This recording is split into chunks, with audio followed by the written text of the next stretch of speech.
नमस्कार, मैं हूं ईशांत अग्रवाल। आपका स्वागत है हमारे चैनल पर। आज का टॉपिक है हमारा समानुपात। जिन लोगों ने हमारी अनुपात की वीडियो को नहीं देखा है वो प्लीज़ जाकर उसको अनुपात की वीडियो को देख लें। आज हम पढ़ेंगे समानुपात के बारे में। तो देखिए समानुपात होता क्या है। समानुपात इंग्लिश में बोलते हैं इसको प्रोपोर्शन। आपको नाम से ही समझ में आ रहा होगा, इसको हम बोलते हैं सम अनुपात।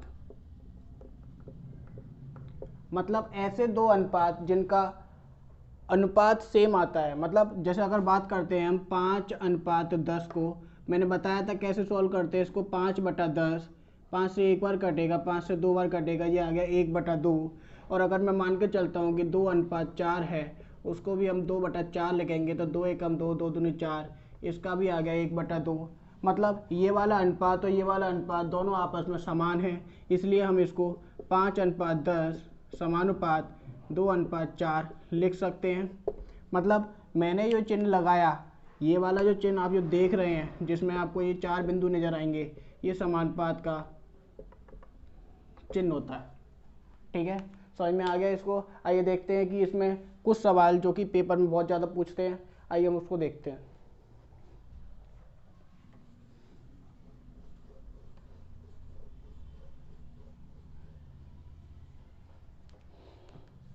देखिए सबसे पहला क्वेश्चन होता है इसका कि ज्ञात कीजिए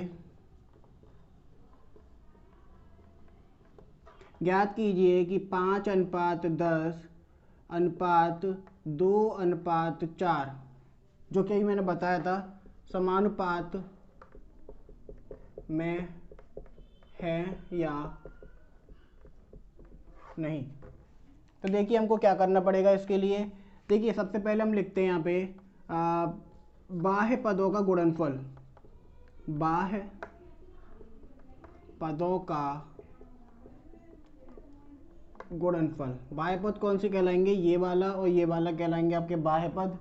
तो बाह्य पद हो गए 5 × 4 मतलब आ गया आपका 20। ठीक है, ऐसे ही अंतः पदों का गुणनफल। अंतः पदों का गुणनफल, अंतः पद कौन से होते हैं? ये दोनों। तो हो जाएगा आपका 10 × 2 मतलब आ गया 20। यहाँ से आपको साफ साफ नजर आ रहा होगा कि दोनों अंतः पद और बाह्य पद का गुणनफल बराबर आ रहा है, इसलिए ये समानुपात में है। ठीक है, आ गया समझ में। आइए देखते हैं इस पे एक और सवाल।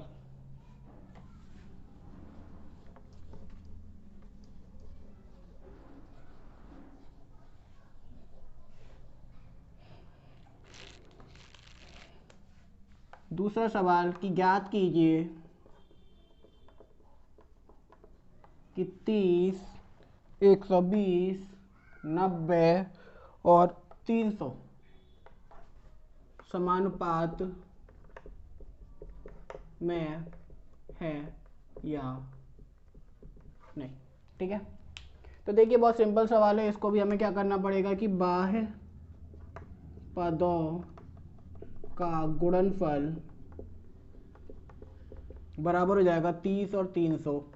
30 × 300 9, 1, 2, 3। ठीक है,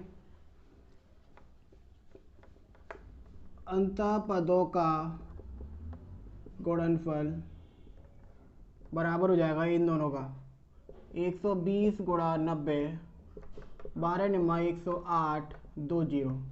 यहाँ से हमको साफ साफ नजर आ रहा है कि बाह्य पद का गुणनफल बराबर नहीं है अंतः पद के गुणनफल के, इसलिए ये समानुपात में नहीं है। ठीक है, ये बहुत आसान क्वेश्चन थे। आइए देखते हैं इसका दूसरा टॉपिक।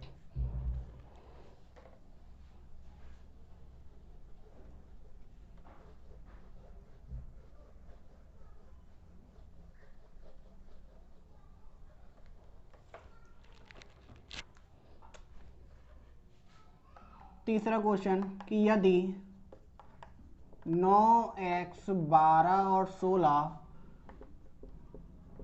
समानुपात में हो तो x का मान ज्ञात करो। ठीक है, कैसे करेंगे?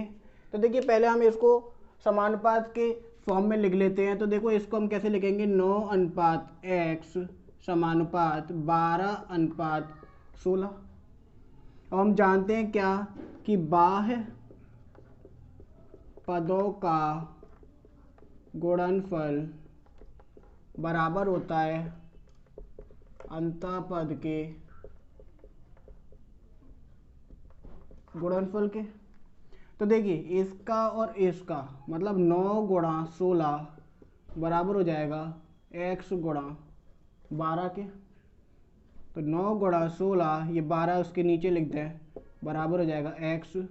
3 से 3 बार, 3 से 4 बार, 4 से 4 बार, तो x की वैल्यू कितनी आ जाती है, 12 आंसर।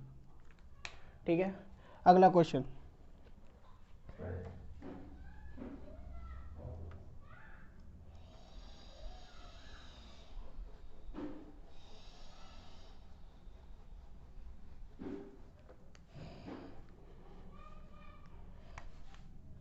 चौथा क्वेश्चन कि 8x 18 यदि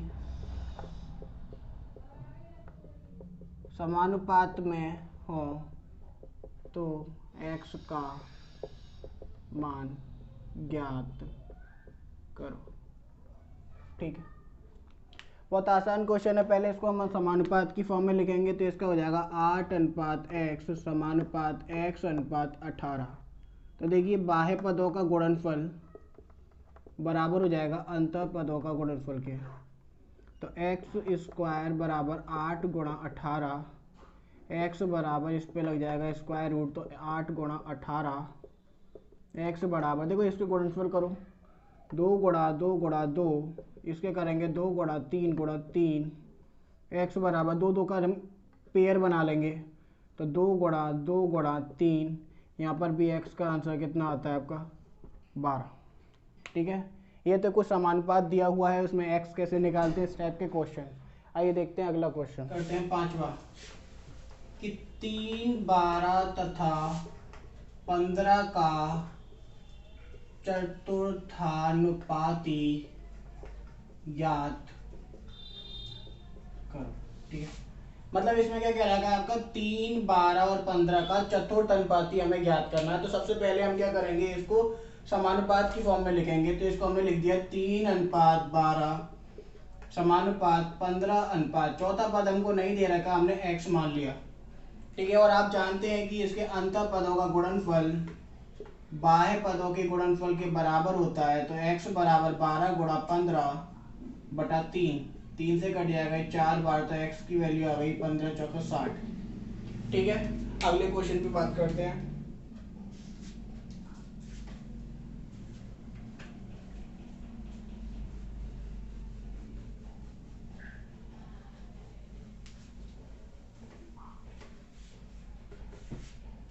अगला क्वेश्चन देखती है, 3/12 का तृतीय अनुपाती ज्ञात करो। ठीक है, 3/12 का तृतीय अनुपाती ज्ञात करो। तो देखिए इसमें हमें क्या रखा है कि हमें 3:12 तो दे रखा है, लेकिन हमसे तृतीय अनुपात पूछ लिया। जब आपसे तृतीय अनुपात पूछ लेता है, 2 पद दे रखे हैं, तो हमको क्या है, तृतीय अनुपात तो x मान लेते हैं और दूसरा वाला 2 बार लिख जाता है। ठीक है, तो हमें क्या करना है, इसमें इन दोनों का गुणनफल इनके बराबर होगा। तो 3 गुणा x बराबर 12 गुणा 12, x बराबर हो जाएगा 12 गुणा 12/3, 3 से कट जाएगा 4 बार, x बराबर 12 चौका 48। आपका आंसर आ गया यहाँ पे तृतीय अनुपाती कौन सा पद होगा, 48 होगा। ठीक है, अगले क्वेश्चन पे चलते हैं।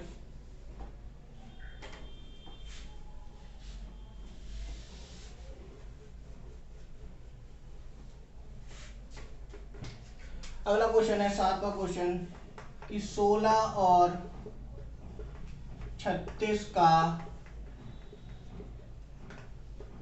मध्यानुपाती ज्ञात करो। कहने का मतलब क्या है कि हमें इन दोनों के मिडिल टर्म्स निकालने हैं। तो देखिए हम करेंगे क्या कि हमने मिडिल टर्म्स मतलब 16 अनुपात मिडिल वाले को हमने x मान लिया। ठीक है, और हमें मालूम है कि बाह्य पदों का गुणनफल अंतर पदों के गुणनफल के बराबर होता है, तो ये उधर से हो जाएगा एक्स स्क्वायर बराबर 16 गुणा 36। एक्स बराबर ये हो जाएगा 16 गुणा 36। एक्स बराबर 16 का 4 होता है, 36 का 6 होता है, तो 6 चौक 24। मतलब मध्यानुपातिक पद जो कहलाएंगे आपके वो 24 कहलाएंगे। ठीक है, इस टाइप के ही क्वेश्चन इसमें से आते हैं कि चतुर्थ अनुपात निकालना है, तृतीय अनुपात निकालना है, मध्य अनुपात निकालना है, या समानुपात में दे रखा है तो एक्स का अनुपात निकालना है। इसी टाइप के क्वेश्चन इसमें से पूछे जाते हैं। आइए हम कुछ प्रैक्टिस के क्वेश्चन आपको आज दे देते हैं। तो ये हैं आपके प्रैक्टिस के कुछ क्वेश्चन, इनको आप लगा सकते हैं। कोई भी डाउट हो तो हमें पूछ सकते हैं। हमारी वीडियो अच्छी लगी हो तो लाइक कीजिए, सब्सक्राइब कीजिए। Thank you.